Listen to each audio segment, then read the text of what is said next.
प्रभु, राम, देव, भगवान, अल्लाह, खुदा, ईश आदि नामहरू एउटै शक्तिका हुन्। ती कस्ता छन्, कहाँ छन्, कसरी पाउन सकिन्छ, कसले देखेका छन्, यी सबै प्रश्नवाचक चिन्हहरूलाई पूर्ण रूपमा हटाउनका लागि अवश्य सुन्नुहोस् जगतगुरु तत्त्वदर्शी सन्त रामपालजी महाराजका अमृत वचन, सबै पवित्र धर्महरूका पवित्र शास्त्रहरूका आधारमा।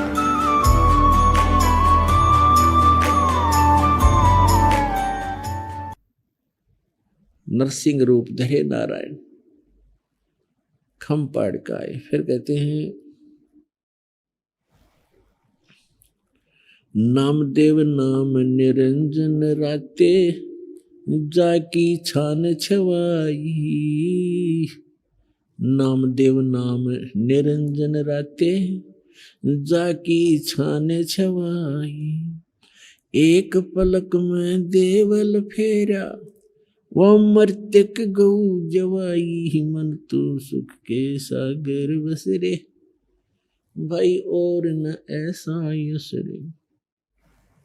अब क्या बताते हैं कि देखो जो भक्ति करते हैं परमात्मा उनके अंग संग रहते हैं, लेकिन हम औपचारिकता ज्यादा करते हैं, डिमांड भी ज्यादा करते हैं। सच्चे दिल से, सच्ची भावना से, सच्ची लगन से हम भक्ति ना करते भगवान की, तब तक दाता आपको विशेष राहत नहीं देता। राहत तो देते हैं, विशेष नहीं दे पाते। जैसे एक नामदेव नाम के महापुरुष थे और छिपा जाति में थे। वो छिपा जाति, छिपी जाति, इसको दर्जी,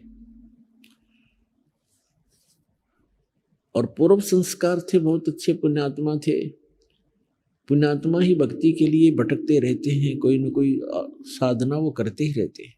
अपने आत्माओं जैसे नामदेव जी के माता पिता विट्ठल भगवान के पुजारी थे और पत्थर की मूर्ति बना रखी थी।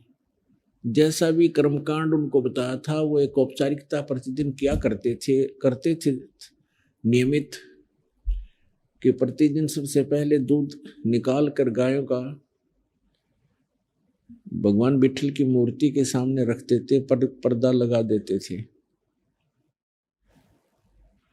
और कुछ देर के बाद उसको उठा करके अपने सारे दूध में मिला करके अन्य भोजन में प्रसाद बनाकर वो खा लेते थे। एक दिन माता पिता को किसी कामवश एक हफ्ते के लिए बाहर जाना पड़ गया। नामदेव बालक ही था, 10-12 वर्ष का लड़का था। तो उन्होंने कहा कि बेटा आप घर पे रहना, भगवान विट्ठल को भोग लगाना, दूध सुबह सुबह दूध का भोग लगाना भगवान को, और पीछे भोजन करना बेटा। भगवान को भोग लगाए बगैर भोग आपने भोजन नहीं करना है, ऐसे याद रखना। कच्छा पिता माता पिता चले गए। सुबह स्नान करके नामदेव जी ने कटोरा दूध का भर के भगवान विट्ठल की मूर्ति, पत्थर की मूर्ति के सामने रख दिया और करबद्ध खड़े हो गए कि भगवान विट्ठल भगवान भोग लगाओ, विट्ठल भगवान भोग लगाओ। अब उसको पूरे प्रोसेस का पता नहीं था कि कुछ देर में उठा करके माता पिता डाल लेते हैं अपने अन्य भोजन में।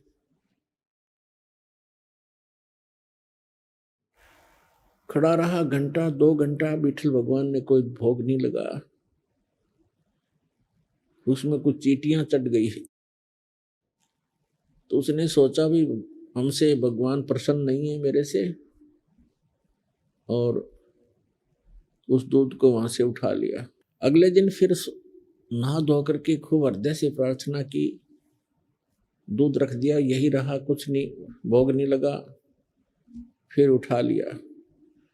2 दिन नामदेव जी ने भी कुछ भी आहार नहीं किया। तीसरे दिन फिर ऐसा ही हुआ। बच्चा था, भूख से बहुत व्याकुल हो गया और कहा भगवान जब तक आप भोग नहीं लगाओगे, मेरे माता पिता का आदेश है, आपका दास भी भोजन नहीं कर सकता। मुझसे अवश्य कोई गलती हुई होगी, क्योंकि मैं पूरी पूजा विधि से परिचित नहीं हूं भगवान, बालक हूं, मेरी कोई त्रुटि है, क्षमा करो। आप भोग नहीं लगाओगे, मेरे माता पिता मुझसे नाराज होंगे, मुझे गुस्सा होंगे, और भगवान आप भोग लगाओ, मेरी त्रुटि को माफ करो प्रभु। अब तीसरे दिन जाकर के भगवान ने देखा कि बालक, वह पत्थर तो था नहीं, वो तो कुछ सुन नहीं रहा था, कुछ कर नहीं रहा था। अब कहते हैं 100 साल सीधर मैं करूं अपने जन के काज, स्वयं परमात्मा आए सूक्ष्म रूप धारण करके और पत्थर की मूर्ति के हाथ ऐसे आगे को बढ़ा दिए, उनमें कटोरा पकड़ा और नामदेव समझ रहा है कि पत्थर पी रहा है, और पी रहे थे भगवान सूक्ष्म रूप में। नामदेव की खुशी का कोई ठिकाना ना रहा। नहाया धोया भोजन पाया। उनके माता पिता आए, उन्होंने तो आते ही पूछा कि बालक है, कहीं गलती से भोग ना लगाया हो भगवान को।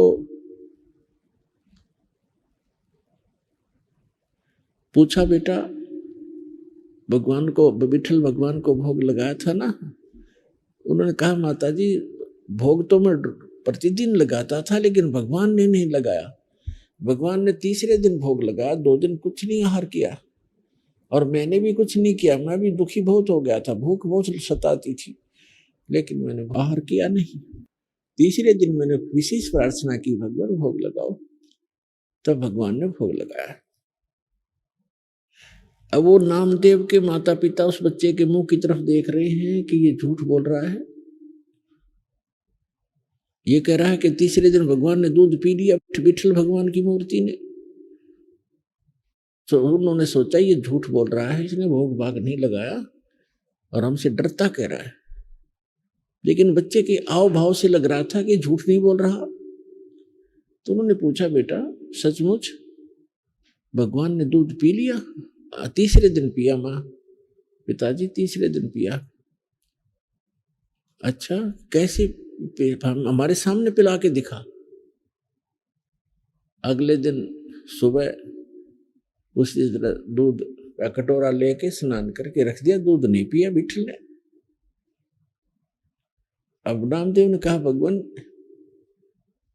आपका दास आज मेरे माता पिता के सामने झूठा सिद्ध होगा, मुझसे फिर अवश्य कोई त्रुटि हुई होगी। भगवान हे मालिक आप तो दयालु हो, भोग लगाओ प्रभु। उसी समय माता पिता के सामने मूर्ति के हाथ बड़े बड़े हुए, ऐसे जैसे आम हाथ होते ऐसे बन गए, और कटोरा पकड़ा और ऐसे दूध पी लिया। अब नामदेव के पिता के खुशी का ठिकाना नहीं रहा। उसने सारे गांव में बता दी कि मेरे पुत्र ने विठल भगवान को भोग लगा दिया, भगवान ने दूध पिया, हमारे सामने पिया। किसी गांव वाले का ये विश्वास नहीं हो कि झूठ बोलते हैं, बाउंडर फैलाते हैं, दुनिया को भ्रमित करते हैं। ये अपने बेटे की महिमा बनाना चाहता है, इसको महंत बनाना चाहता है। जैसा जैसी सोच जिसकी थी, पंचायत हो गई कि पंचायत के अंदर विठल भगवान की मूर्ति रखी जाएगी, उसमें दूध पिलाएगा तेरा पुत्र, मानेंगे नहीं तो देश निकाला देंगे, तुम्हें गांव से निकालेंगे। पंचायत होगी, विठल भगवान रख दिए। नामदेव के पिता नामदेव पंचायत में हाजिर हुए। तब कहा कि नामदेव यहां हमारे सामने मूर्ति को भोग लगा के दिखा। रख दिया दूध। काफी देर होगी, जब सब लाल पीले हो गए, झूठा है कपटी है, देखा ना, तब नामदेव ने कहा कि हे भगवान मुझ दास के कारण मेरे माता पिता दुखी हो गए, इनको देश निकाला मिलेगा, आपके भगत थे, हे दाता भोग लगाओ। उसी समय उन सबके सामने ऐसे हाथ निकले मूर्ति से और गट गट दूध पी लिया उस परम पिता ने। बोलो सतगुरुदेव की।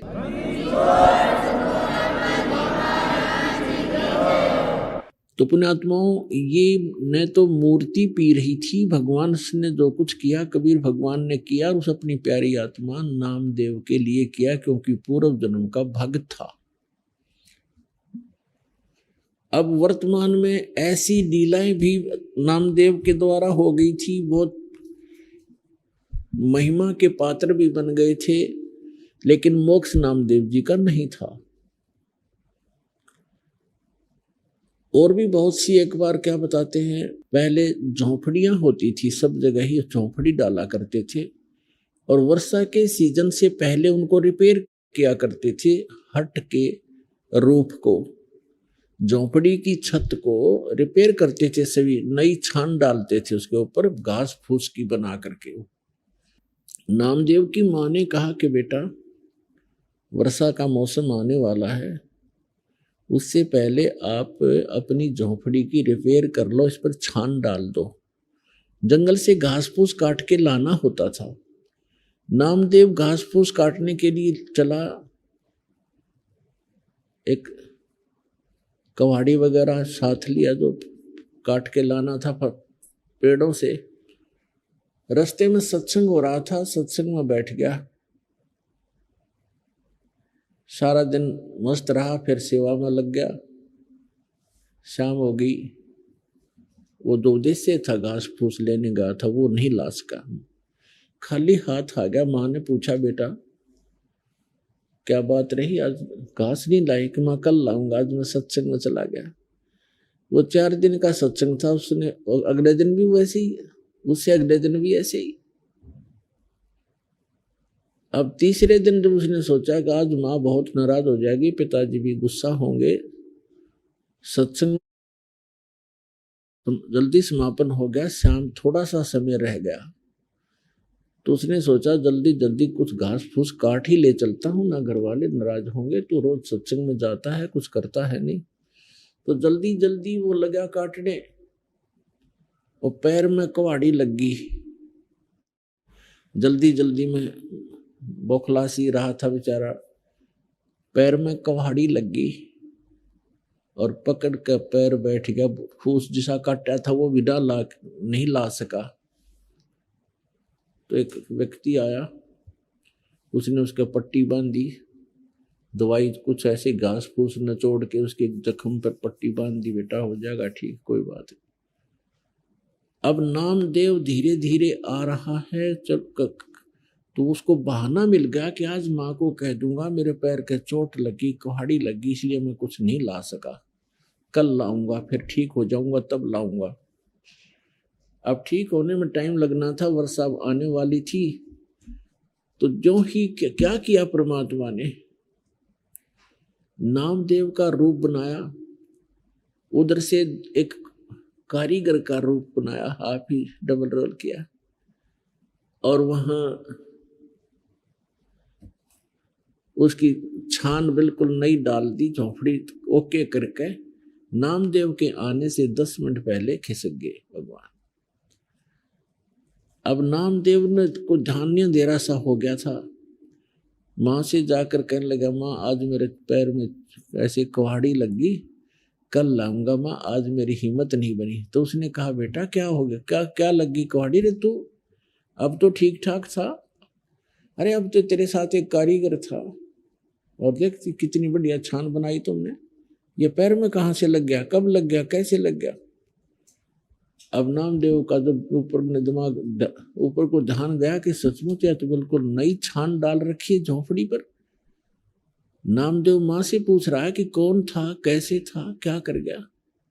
माँ कह रही है तेरा दिमाग खराब हो गया है, तू खुद था, तेरे साथ एक कारीगर था। अरे बेटा कितनी बढ़िया छान बना दी, क्या लग गया मेरे बेटा का। तो पुण्यात्मा नामदेव बैठ कर रोने लग गया कि माँ मैं निकम्मा बहुत हूँ, यदि मैं पहले छान डाल लेता तो भगवान दुखी ना होते। परमात्मा आए थे माँ, ये मैं नहीं था, मैं तो ऐसे सत्संग में था, ये देखो मेरे पैर में चोट लगी है, मैं चल भी नहीं पा रहा हूँ। तो पुण्यात्मा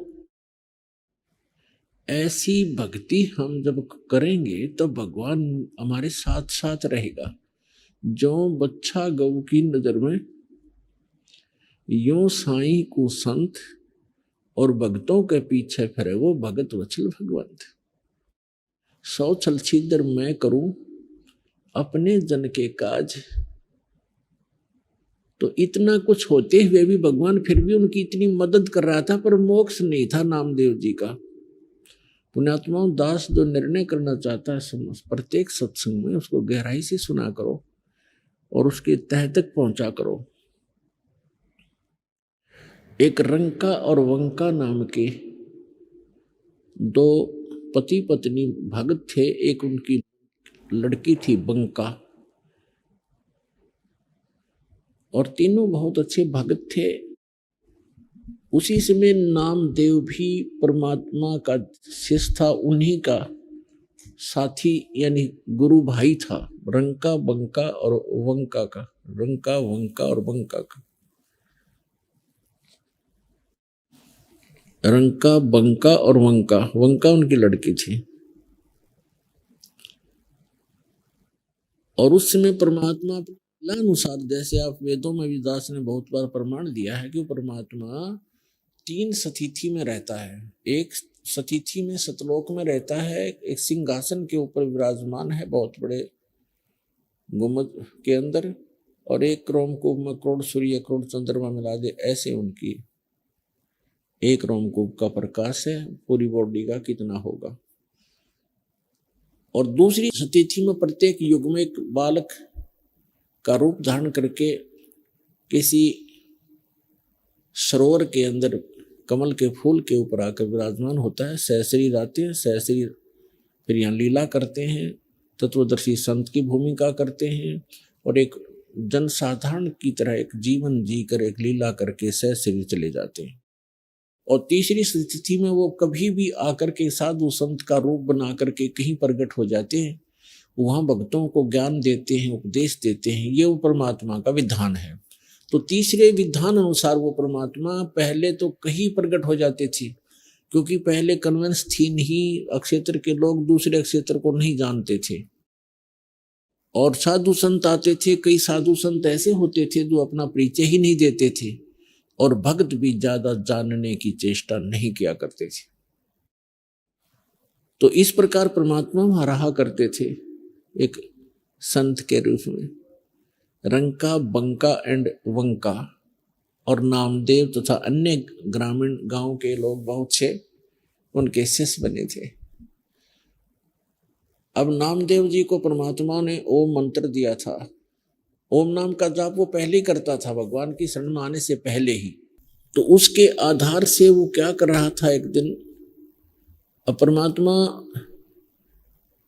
कबीर भगवान जो है उन्होंने अभी आकर के ये सब पूरे मंत्र डिक्लेयर करने थे, पहले नहीं करते थे वो। पहले तो अपने वचन से, आशीर्वाद से, धर्म भंडारे करवा के उनकी बैटरी चार्ज कर देते थे कि इनको मनुष्य जीवन मिलते रहे। तो उसमें नामदेव जी ओम नाम के जाप की पहले कमाई की हुई थी, पिछले जन्मों की भी, उस जन्म में भी करते थे। लेकिन परमात्मा ने उनको सतनाम नहीं दिया था तब तक, क्योंकि जब तक परीक्षा में खड़े नहीं हो जाते भक्त तो सतनाम नहीं दिया जाता था। पहले तो बिल्कुल ही नहीं दिया जाता था, एकाध भक्त को दिया गया था, उसको फिर प्रतिज्ञा करवा दी थी कि आगे किसी को बताना नहीं। एक दिन नामदेव जी कहीं से आ रहे थे और नगर में प्रवेश कर रहे थे अपने में, और वहां एक मंदिर के अंदर ब्राह्मण लोग परमात्मा की आरती उतार रहे थे। बहुत जोर की लय लगा रखी थी, सुर लगा रखा था, और घंटियां बजा रहे थे, खड़े होकर के आरती संपन्न कर रहे थे। नामदेव जी भी अपने पैर के जूते निकालकर और उन ब्राह्मणों के अंदर मंदिर में पहुंच गया और हाथ से जूतों से घंटी का काम कर रहा है। अब वहां पुजारी ने देखा, ब्राह्मण ने, कि एक छोटी जाति का समेत जूतों के हमारे बीच में आ गया है। पहले मंदिरों में छुआछूत बहुत ज्यादा थी, और जूता हाथ में हो फिर तो बहुत ही बुरा होता था। नामदेव जी को पकड़ के मंदिर के पीछे पटक दिया एकांत में, कि तब तक आरती हो लेगी, इसको पीछे कर देते हैं पिछवाड़े में। परमात्मा ने वो मंदिर ही घुमा दिया। नामदेव की तरफ तो मंदिर का मुख हो गया, जैसे पड़े पड़े भी ऐसे अपने जूते बजा रहा था, जैसे घंटी बजाते हैं। और पंडितों के पीछे की तरफ होगा पीठ भगवान के मंदिर की। इतना कुछ होने के बाद भी उनके अकल में ठिकाना नहीं आई कि ये महापुरुष है, और तुम फॉर्मेलिटी करते हो। जिस मंदिर को तुम सही मान रहे हो वही घूम गया जिसके लिए, फिर भी अकल ठिकाना नहीं आई। हम इतने अहंकारी और अज्ञानी व्यक्ति हो जाते हैं अपने स्वार्थवश। नामदेव की तरफ कोई ध्यान नहीं उन्हें रहा, बल्कि उसको उठाकर भगा दिया वहां से। अगले दिन क्या देखता है, नामदेव गया वहां रंका वंका की झोपड़ी पे। उस दिन वो अकेली लड़की विराजमान थी घर पे। नामदेव ने पूछा, बहन कहाँ गए आपके माता पिता? बहन ने कहा कि वो लकड़ियां लेने गए हैं जंगल से भाई, लकड़ी बेच कर आएंगे फिर रोटी खाएंगे। तो आप क्या कर रहे हो? नामदेव ने पूछा, आप क्या कर रहे हो? लड़की ने बताया कि मैं गुरु जी के हाथ का चोट लग गई कल, उसके लिए पट्टी बना रही हूं। और नामदेव, भाई कुछ ध्यान कर, तू कुछ आगा पीछा नहीं देखता है, भगवान को दुखी मत कर ज्यादा गुरु जी को। कल तेरे मंदिर को घुमाने गए थे भगवान गुरु जी, और उनके हाथ में चोट लग गई। कल तू वहां क्यों, क्या मतलब था तेरा जाने का उस मंदिर में जो भगवान ने मना कर रखा है कि इन मंदिरों में कुछ नहीं है, और तू फिर भी वहां पहुंच गया है? तेरी इज्जत रखने के लिए गुरु जी का हाथ का चोट लगी, वो मंदिर फेरा था। अब वो उसका यकीन नहीं हुआ कि गुरु जी तो वहां दिखाई नहीं दे रहे थे कहीं पर भी। कहने लगी कि कब जाएगी गुरु जी के पट्टी बांधने? कभी जा रही हूं, आ मेरे साथ। नामदेव साथ गए। गुरु जी के दोनों हाथों को लड़की ने पट्टी बांध दी। तब नामदेव चरणों में गिर गया कि भगवान गलती होगी हमसे, हे परमात्मा आगे से ऐसी गलती नहीं करूंगा, मैं आपकी मर्यादा रखूंगा। परमात्मा ने कहा, बेटा जब तक भक्ति ठीक नहीं करोगे और मर्यादा में नहीं रहोगे, ठीक है भगवान तो साथ रहेगा, भगत के काम भी करता रहेगा, लेकिन मोक्ष से वंचित रह जाओ। एक दिन क्या हुआ कि रंका बंका की स्थिति बहुत खराब थी, बीमार हो गए, लकड़ी भी तोड़कर नहीं ला पा रहे थे। एक दो दिन आहार को भी हो गए थे, फिर तीसरे दिन वो लकड़ी तोड़ने के लिए चले थे। जंगल से लकड़ियां तोड़कर लाते थे, बेचकर रोटी खाते थे, भक्ति करते थे। नामदेव ने भगवान से कहा, गुरुदेव से, कि गुरुजी आपके भक्त रंका और बंका बहुत ज्यादा निर्धन है, थोड़ा धन दे दो उनको। परमात्मा बोले, भाई धन तो दे दूं पर वो लेना नहीं चाहते। उनको पता लग गया है कि ये धन अच्छा नहीं है, असली धन वो इकट्ठा कर ही रहे हैं। कबीर सब जग निर्धना धनवंता ना कोय, और धनवंता सो जानिए जिस पर राम नाम धन होए। नामदेव बालक था, बालक बुद्धि हमारी, हम चाहे भगवान के साथ रहें तो भी अपनी बुद्धि का प्रयोग हम करते ही रहते हैं। नामदेव ने कहा कि भगवान कुछ तो दे दो, क्यों ना लेंगे, बहुत दुखी है, 2 दिन तो रोटी खाई हो गए उनको, आज लकड़ी तोड़ने गए हैं बेचारे। परमात्मा बोले, चल मेरे साथ। तो भगवान ने एक थैले में जेवर भर लिए, जेवर आभूषण सोने के अच्छे, 1 किलो 2 किलो के लगभग। और रंका बंका जंगल से लकड़ी तोड़कर आ रहे थे, रास्ते में डाल दिया। वो थैला खाली करके एक झुंड की आड़ में दोनों बैठ गए, गुरुदेव और नामदेव। आगे आगे आगे आगे रंका जा रहा था, उसका पति। बंका थोड़ी पीछे आ रही थी, 100 फुट दूरी पर। धीरे धीरे, वृद्ध थे, कमजोर भी थे शरीर से, सिर पे लकड़ियां थी, धीरे धीरे आ रहे थे। तो रंका ने पहले देखा सोना पड़ा है बहुत घना, पीछे देखा अपनी पत्नी की तरफ कि कहीं उसके मन में दोष ना आ जा, औरत को गहने बहुत प्रिय होते हैं। तो उसने क्या चाहा, पैर से उसको मिट्टी डाल दो सोने पर, ताकि पत्नी को दिखाई ना दे, कहीं इस या नीयत खराब ना कर ले, भक्ति बिगड़ जाए इसकी। अब उसकी पत्नी ने दूर से देखा कि पति खड़ा क्यों हो गया, क्या कर रहा पैर से, क्या दिक्कत आ गई उसको। तो उसने ध्यान से देखा कि तो सोने के ऊपर मिट्टी डाल रहा है। वह समझ गई, कहने लगी चलो जी चलो, क्यों मिट्टी पर मिट्टी डाल रहे हो, चलो चलो क्यों मिट्टी पर मिट्टी डाल रहे हो। तो वो चल पड़ा, किसने देख तो लिया ही। अब वो भी आगे छोड़ के नो चली गई आगे को, नहीं उठाया उस सोने को कि भाड़ में जाओ ऐसा सोना। परमात्मा कहते हैं कबीर इतना दीजिए जा में कुटुंब समावे, साईं इतना दीजिए जा में कुटुंब समावे, हम भी भूखे ना रहती थी ना भूखा जावे। कबीर सब जग निर्जना धनवंता ना कोई, धनवंता सो जानिए जिस पर राम नाम छनोए। अब फिर परमात्मा ने कहा बता भाई कैसे दूं इसको, नामदेव कैसे दूं इनको, बोल। परमात्मा ने कहा नामदेव तेरी अकल ठिकाने नहीं आई अभी तक। जो सतिथि आज इन भक्तों की है तेरी पता नहीं कब बनेगी बेटा, और जब तक इस अतिथि में नहीं आलेगा तब तक भक्ति मोक्ष प्राप्ति नहीं हो पाओगी तेरी। अभी तो आप संसारिक सुखों को प्राप्ति और दूसरों को प्राप्ति के लिए ही प्रार्थना करते रहते हो।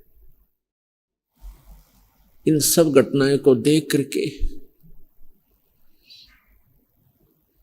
एक बार फिर, क्योंकि परमात्मा के साथ रहने से कुछ सिद्धियां, कुछ पूर्व जन्म की सिद्धियां आ जाती हैं।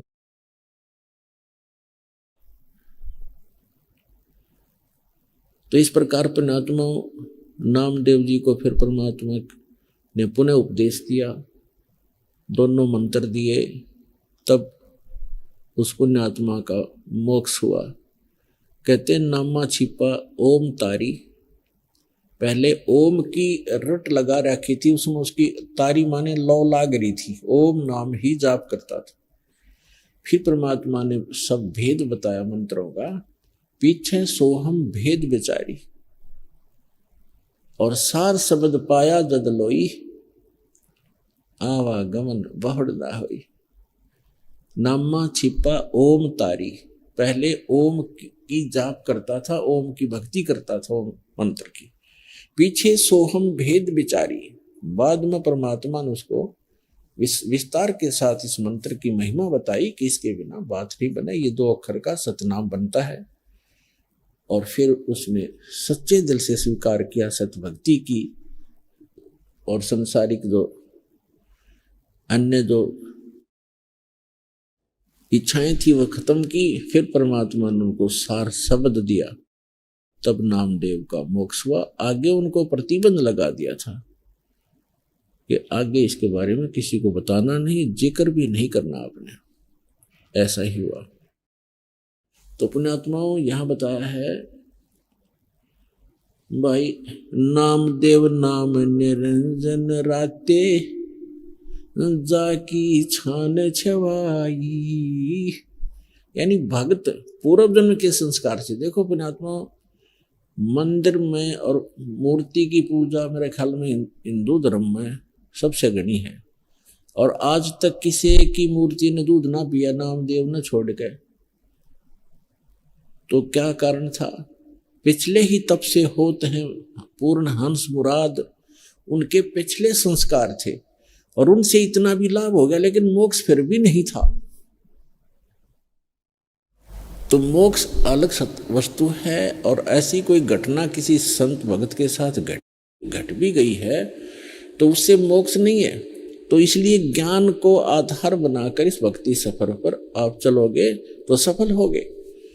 तो वो मंत्रों से लाभ होगा, मंत्र जो पूर्ण हो मर्यादा में रहोगे तो बात बनेगी।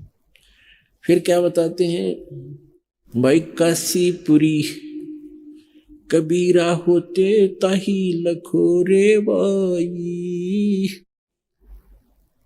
बन के सो बंजारा उतरे, 9 लख बालद आई, मन तू सुख के सागर बसरे, भाई और न ऐसा यसरे।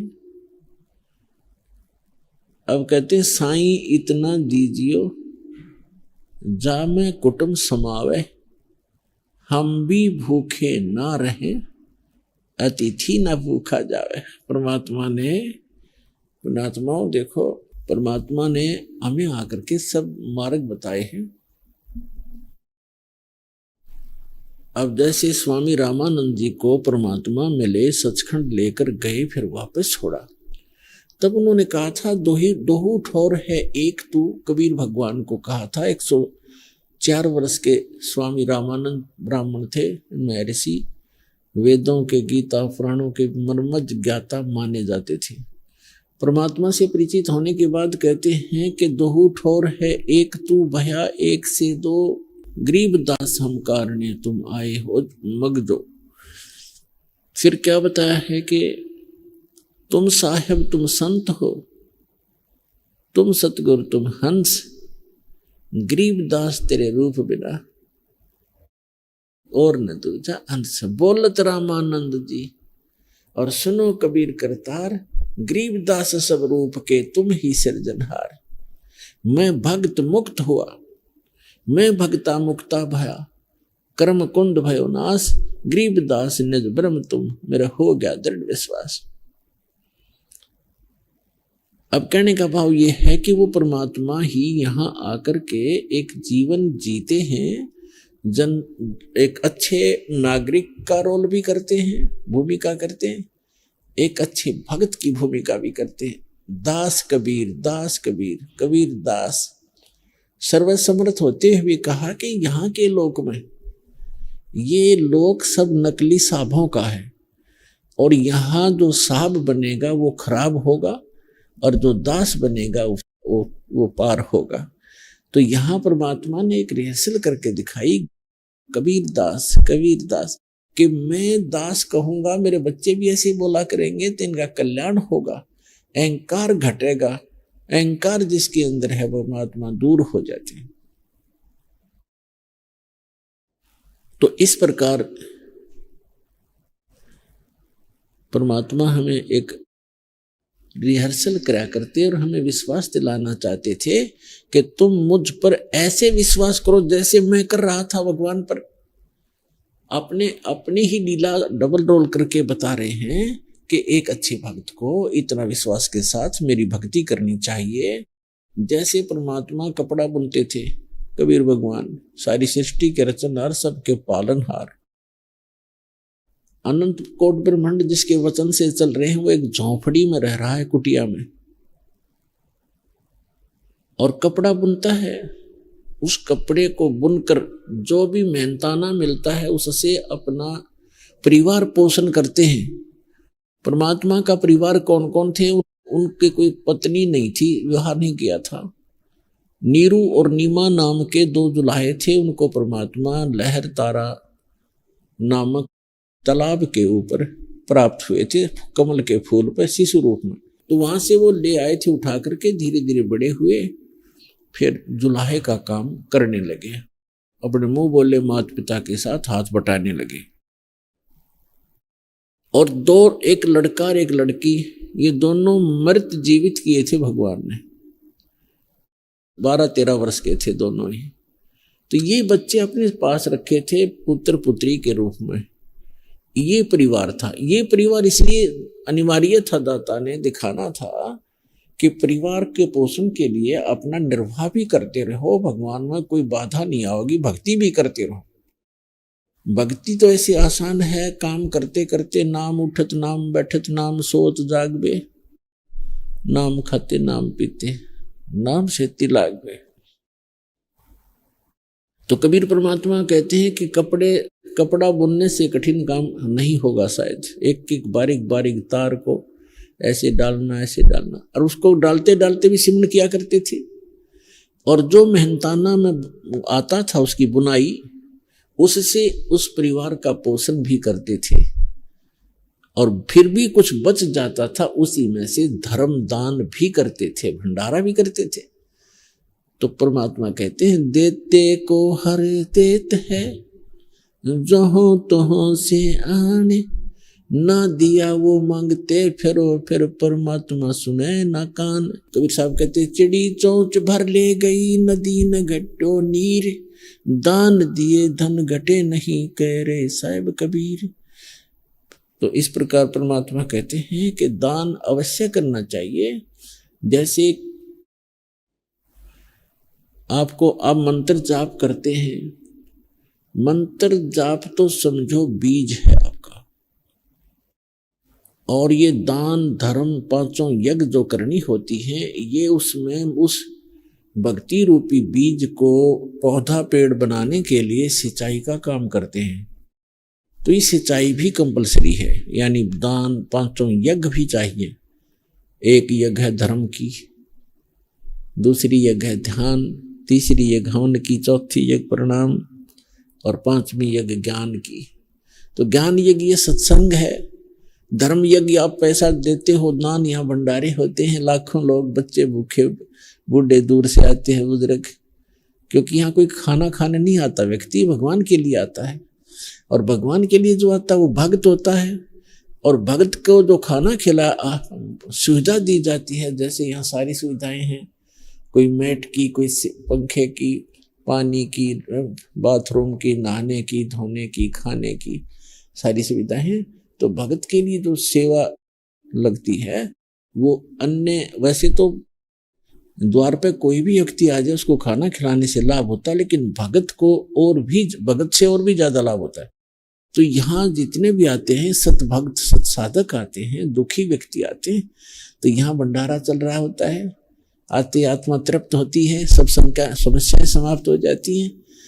तो ऐसा आपका किया हुआ दान बहुत घना लाभ देता है आपको।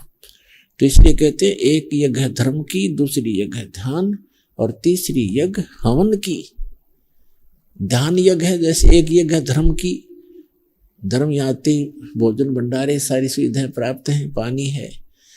फिर ध्यान यानी आप यहाँ आते हो तो परमात्मा की याद ही रहती है, यहाँ चर्चा चलती है तो भगवान की ही चलती है। यहाँ आकर भी कोई नालायक इधर उधर की गप्पे मारता है तो भक्त नहीं है, अभी वो बालक है, या पहली दूसरी कक्षा का बच्चा तो इधर उधर की बातें कर सकता है, जो प्रथम दूसरी तीसरी बार आया हो। तो उसके साथ बड़े पुराने भक्तों को चाहिए, एक दो बात उसकी सुने, कोई दुख बताता है दुख सुने, फिर उसको बतावे, फिर कहे भी अपना मंत्र कर, मंत्र से लाभ होता है, गुरुजी बताते हैं, भक्ति करते रहो। तो यहाँ आओगे तो मालिक का ही ध्यान रहेगा, ये ध्यान यज्ञ है, हठ योग नहीं है। और तीसरी यज्ञ हवन की, यहाँ पर जोत जलाई जाती है भगवान के लिए, वो हवन यज्ञ कहलाता है, वो हवन यज्ञ है। और चौथी यज्ञ प्रणाम, यहाँ सब प्रणाम करते हैं भगवान को, अहंकार टूटता है आपका, और आपको बहुत घना पुण्य मिलता है प्रणाम यज्ञ से। और पांचवी यज्ञ जो ज्ञान की है, ये अध्यात्म मार्ग का ज्ञान यहाँ पर दिया जाता है, सत्संग सुनाया जाता है। तो ये पांचों यज्ञ अनिवार्य हैं इस भक्ति रूपी पौधे को, भक्ति रूपी फसल को सफल बनाने के लिए। तो इस प्रकार पुण्यात्मा परमात्मा के मार्ग में आप जब लगोगे तब पता चलेगा। अब परमात्मा कहते हैं कल पे कारण कौन है, कर सेवा निकाम, मन इच्छा फल दूंगा जब पड़े जनिते काम। आप भक्ति करते रहो, जो मर्यादा बताई है उस मर्यादा का पालन करते रहो, संसार की तरफ मत देखो। संसार की तरफ देखोगे भक्ति पर नहीं चल पाओगे, आप अपना उद्देश्य भूल जाओगे। संसार के चोचले नहीं देखने हमने, चाहे वो कुछ भी ड्रामा करते हैं। अब विवाह शादी के अंदर संसारिक लोग बहुत बड़ा कुछ करते हैं, डांस करते हैं, डीजे बजाते हैं, पैसा खूब खर्च करते हैं, लड्डू मिठाई बना करके खूब वो दिखाते हैं अपनी महिमा। तो परमात्मा कहते हैं इस तरह के जो परंपराएं हैं विवाह की, फिर आगे लेन देन की, ये भक्तों को अच्छा नहीं लगता, भक्ति मार्ग में बाधक है ये, और भगवान रुष्ट होता है। जैसे आपने देखा कि पहले दिन डीजे बजा रहे थे, लड़के का विवाह था, अगले दिन बारात जा रही थी, लड़का भी मर गया, 4-5 और मर गए उसी गाड़ी में, दुर्घटना में। पहले डीजे बज रहा था, अब वहां पर द्वाथड़ बज रहे हैं, टक्कर मार रहे, हाहाकार मच रहे, अब बजा ले डीजे, खा के ये डीजे। परमात्मा से डर कर रहे, कदम कदम फूंक कर रखे, और भगवान प्रसन्न रखना पड़ेगा हमने अगर इस गंदे लोक में जीना है, तो जिस तरह भगवान प्रसन्न रहे उसी तरह अपना रहो, और फिर ये दुर्घटनाएं भी टलेंगी। साथ देगा भगवान आपका और आपके बच्चों का। तो इस प्रकार हमने ये बकवादें नहीं करनी है।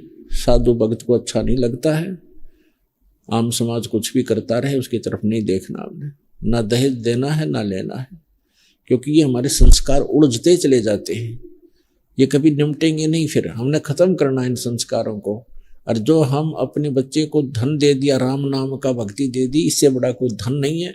उसका सदा साथ देगा भगवान, जहाँ दुख होगा खड़ा पाओगा परमात्मा, और कोई भी हानि होगी उसको बचाएगा भगवान। तो माता पिता नहीं बचा सकते, कितना धन दे सकते हैं अपने बच्चों को, हम कितने दिन तक उसका पालन कर सकते, नहीं हो सकता। तो भगवान पर विश्वास करना सिखाए बालक को, और पूरी दृढ़ता लाए, भक्ति दे उसको, तो वो सुखी रहेगा, उसके संस्कार भी समाप्त हो जाएंगे सदा के लिए। अब चलेंगे वहाँ पीछा छुटवाएंगे, सदा सुखी रहा करेंगे। वहाँ कोई काम नहीं। जैसे आप यहाँ आते हो, यहाँ क्या काम है आपको? नहाओ धो, रोटी खाओ, भोजन करो, बड़ा बड़ा भोजन मिलता है। तो ऐसे सतलोक के अंदर है। यहाँ तो गंदा लोक है, यहाँ तो और भी समस्या शरीर में, कोई बीपी हाई कर दे लो, कोई बुखार हो गया, खांसी होगी, सिर में दर्द हो रहा है, या कोई टेंशन होगी। वहाँ तो ये भी नहीं है। और फिर वहाँ रहा करोगे ना, वृक्षों के नीचे बैठे ठाठ से ग्रुप के ग्रुप बैठ के बतलाया करोगे, भगवान की चर्चा कराया करोगे। वहाँ कोई काम में कोई नहीं। और भोजन की इच्छा हो तो भी जाओ भंडारे में खाओ, बुरे भंडारे भगवान के सामूहिक लगे रहते हैं। वहाँ पर कई स्थान ऐसे हैं जब पिकनिक मनाने जाते हैं, वो भंडारे सामूहिक चलते मिलते हैं। कोई अभाव नहीं किसी प्रकार का। घर पर आओगे, अपने घर हैं तुम्हारे, वहाँ पर छोड़ के आए हुए हो, वहाँ आपके सब पकवानों से भरे हुए भंडारे हैं। तो पुण्यात्माओं, इस गंदे लोग तो निकलन की सोचो तुम। यहाँ तो जाना पड़ेगा, एक दिन छोड़ना भी पड़ेगा। आज चाहे आप कितना ही यहाँ व्यवस्थित बने बैठे हो, या आपकी भूल ही साबित होगी एक दिन। चाहे आपकी कोठी है, कार है, बैंक बैलेंस है, खूब सारी सुविधाएं हैं, लेकिन कल उकचुक हो जा, कैंसर हो जा बॉडी में, बता, खाक सुविधाएं, ये जहर दिखाई देगा ये सारा धन। तो बच्चों, यहाँ से निकलने की चेष्टा करो जितना हो सकती है। तो क्या बताते हैं परमात्मा? कहते हैं कि साईं इतना दीजिए जिसमें कुटुंब समावे, हम भी भूखे ना रहे, अतिथि ना भूखा जाए। एक रिहर्सल करके दिखाई दाता ने। आउनुहोस् अब हामी ती श्रद्धालुको अनुभव सुन्नेछौँ जसले जगद्गुरु तत्त्वदर्शी सन्त रामपालजी महाराजबाट दीक्षा प्राप्त गरिसकेका छन् तथा उहाँले बताउनु भएको भक्ति मार्गमा अघि बढिरहेका छन्। नमस्कार सर। नमस्कार सर। के नाम होला हजुरको? मेरो नाम जयदत्त पाण्डे। कहाँबाट आउनुभयो? म कैलाली जिल्ला घोडाघोडी नगरपालिका वार्ड नम्बर 5 शीतलपुरबाट। के काम गर्नुहुन्छ हजुर? सद्गुरु रामपालजी महाराजको नाम दीक्षा लिनुभन्दा पहिले म नेपाल कम्युनिस्ट पार्टी माओवादी केन्द्रको राजनीति गर्थेँ। म नेपाल कम्युनिस्ट पार्टी नेकपा माओवादीको म पूर्व केन्द्रीय सदस्य पनि हो। र अहिले मैले जब गुरु सन्त रामपालजी महाराजबाट मैले नाम दीक्षा लिइसकेपछि मैले राजनीति छोडिसकेँ। र अहिले मैले सानो मेरो भक्तमतीले यो पानीपुरी लगायतको त्यो गर्छ र अलिकति हामी खेतीपाती गर्छौँ। सन्त रामपालजी महाराजसँग नाम दीक्षा कहिले लिनुभयो हजुरले? 17/3/2020। सन्त रामपालजी महाराजजीसँग मन्त्र दीक्षा लिनुभन्दा अगाडि कसको भक्ति गर्नुहुन्थ्यो? सतपालजी महाराजको। सतपालजी महाराजजीको भक्ति गर्नु हुँदो रहेछ। फेरि सतपालजी महाराजजीको भक्ति छोडेर सन्त रामपालजी महाराजको शरणमा किन जानुभयो त? सतपालजीको भक्ति गर्दाखेरि मेरो घरमा अनेकौँ किसिमको व्याधा, जो मेरो बच्चा, एउटा बच्चा चाहिँ तपाईँको डाउन सिन्ड्रोम भन्ने बिमारको पेसेन्ट, त्यस्तो बच्चा जन्म्यो जसको उपचार मेडिकल साइन्समा दुनियाँको कुनै ताकतले पनि गर्न सक्दैन। र त्यो भक्ति गर्दाखेरि मसँग भएको 2.5 बिघा जमिन खोलाले बगाएर त्यो बगरमा परिणत भयो र म त्यहाँबाट एकदम दुःखी भएँ। र म दुःखी भइसकेपछि म विद्यार्थी जीवनदेखि नै म कम्युनिस्टको राजनीति गर्थेँ। पछि मैले के सोचेँ भने भगवान र भन्ने कुरो, परमात्मा भन्ने कुरो केही पनि रहन्छ। जसो मार्क्सले भने जस्तै धर्म भनेको अफिम हो भन्ने कुरामा मैले विश्वास गरेर मैले भक्ति छोडिसकेको थिएँ। र पछि म राजनीति गर्ने मान्छे भए हुनाले मैले बिहानै टिभी चलाएँ। सगरमाथा च्यानलमा मैले गुरुजीको सन्त रामपालजी महाराजको सत्सङ्गको अन्तिम शेष भाग बाँकी थियो र त्यो अन्तर्वार्ता चलिराखेको थियो। त्यो अन्तर्वार्तामा एउटा क्यान्सरको पेसेन्टले म चाहिँ कहाँ अमेरिकाबाट हो कि कहाँबाट म रिफर भएर आएँ। म गुरुजीको शरणमा गइसकेपछि, सन्त रामपालजी महाराजको शरणमा गइसकेपछि म ठिक भएँ भन्ने मैले त्यो सुनेपछि मलाई त्यहाँबाट आशा पलायो र मैले मेरो मेसेजलाई भने त्यो नम्बर त्यो उसमा स्क्रिनमा जो नम्बर आइराखेको छ त्यो नम्बरलाई नोट गर भने। पछि त्यो नोट गर्न सकेनौँ। त्यो कार्यक्रम समाप्त भइसकेको थियो र दोस्रो दिन मैले 5 बजेबाटै सगरमाथा च्यानल अन गरेँ। त्यो अन गरिसकेपछि पुरै सत्सङ्ग सुने। सत्सङ्ग सुनिसकेपछि मैले ती नम्बरहरू नोट गरेँ। नोट गरिसकेपछि मैले फोन गरेँ।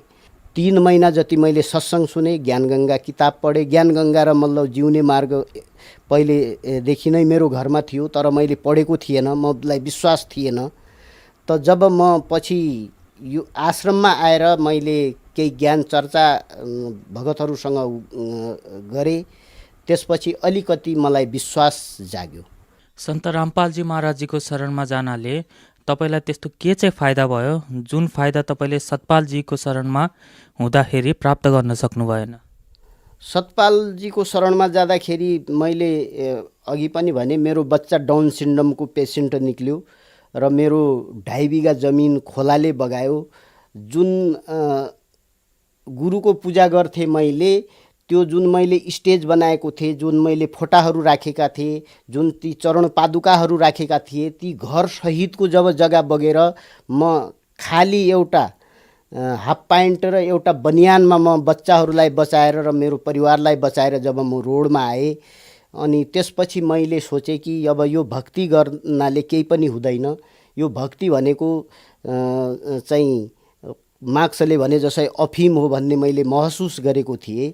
र पछिल्लो चरणमा जब म फेरि एउटा नास्तिक जस्तै भएँ, म राजनीतितिर बढी ध्यान दिएँ।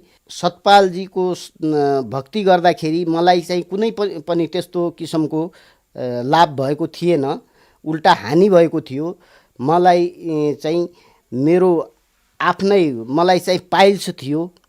पाइल्स मैले तमाम किसिमको उपचार गरेँ, त्यो ठिक भइराखेको थिएन। र सन्त रामपालजी महाराजको शरणमा आउँदाखेरि पाइल्सको बिमारी ठिक भयो। त्यसपछि मेरो 2टै किडनीमा पत्थरी थियो।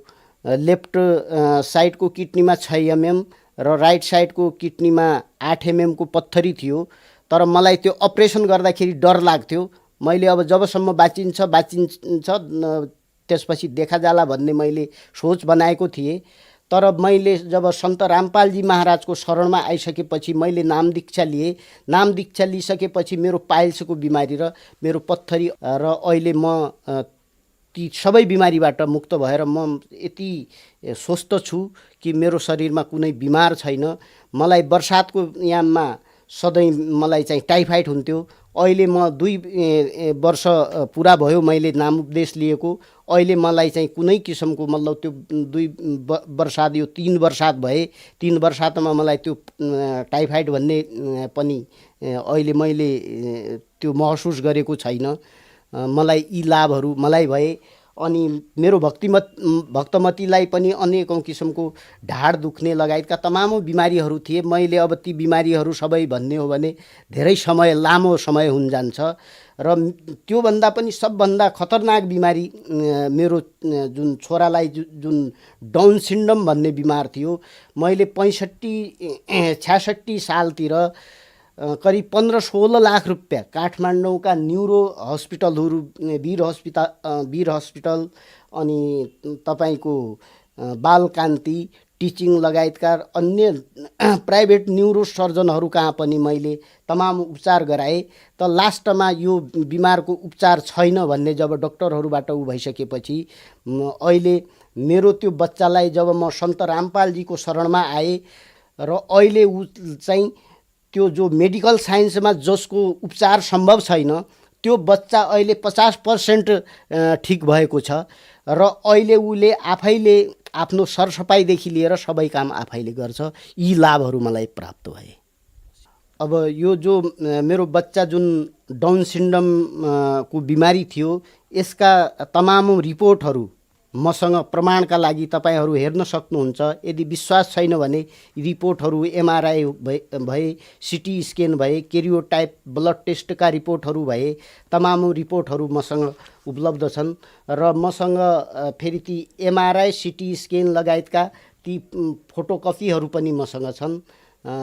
ती तमाम रिपोर्टहरू हजुरहरूलाई म देखाउन सक्छु। सन्त रामपालजी महाराजको शरणमा गइसकेपछि मलाई अन्य लाभहरू पनि, मेरो भक्तमतीको आँखामा इन्फेक्सन भएर पुरै यो आँखाको नानीसम्म रातो रगत चाहिँ जामेको जस्तो उभा थियो। मैले त्यो अमृत जल मात्रै भक्तमतीलाई भने मतलब त्यहाँ दण्डवत गर्नुहोस् र मतलब त्यो अमृत जल आँखामा अलिकति लगाउनुहोस् भने हिजोको मात्रै कुरो हो र आज बिहान त्यो चाहिँ आँखा अटोमेटिक ठिक भएको छ र मेरो यस बायाँ आँखाको साइडतिर एउटा फोडा जस्तै उ भएको थियो। त्यसको लागि मैले सन्त रामपालजी महाराजको शरणमा दण्डवत प्रणाम लगाएँ र दण्डवत प्रणाम लगाइसकेपछि मेरो चाहिँ त्यो ठिक भयो। अहिले यति ताकत छ, क्यान्सर छोडेर क्यान्सरका बाद ठुल्ठुला बिमारीहरू ठिक हुन सक्छन्, अनेकौँ दुर्घटनाहरू ठिक हुन सक्छन्। तर त्यो कुलत र दुर्व्यसन भनेको त सामान्य कुरो हो।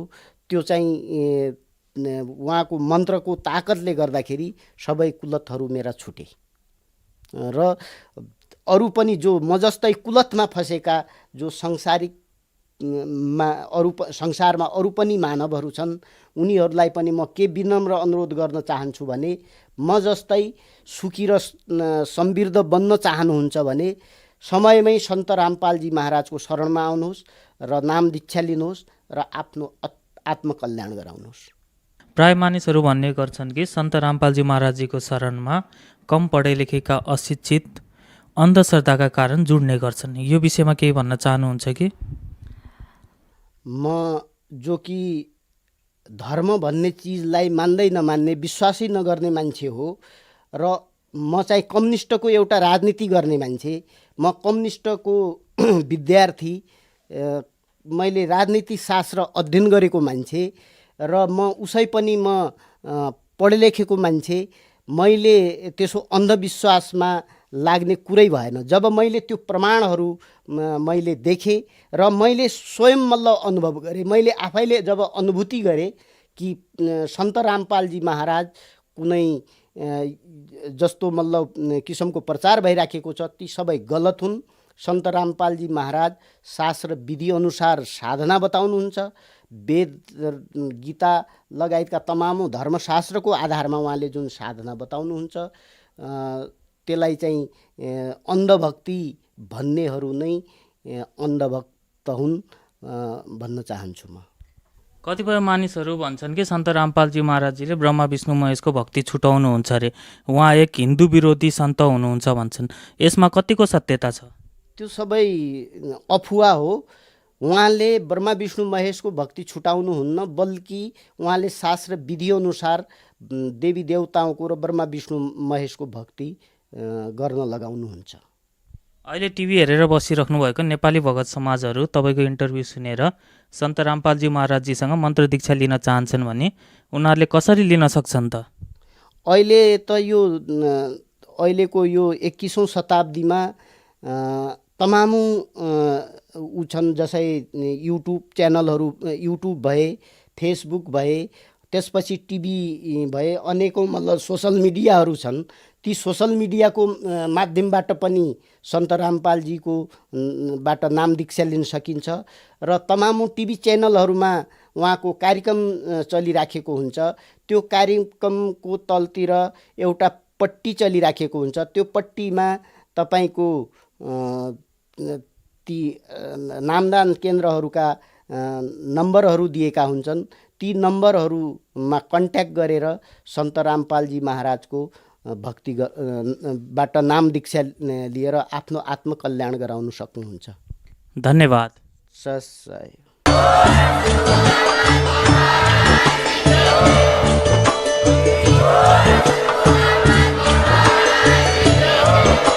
तपाईँ सुन्दै हुनुहुन्थ्यो जगद्गुरु तत्त्वदर्शी सन्त रामपालजी महाराजजीको मङ्गल प्रवचन। अधिक जानकारीका लागि भिजिट गर्नुहोस् हाम्रो वेबसाइट www.jagadgururampalji.org।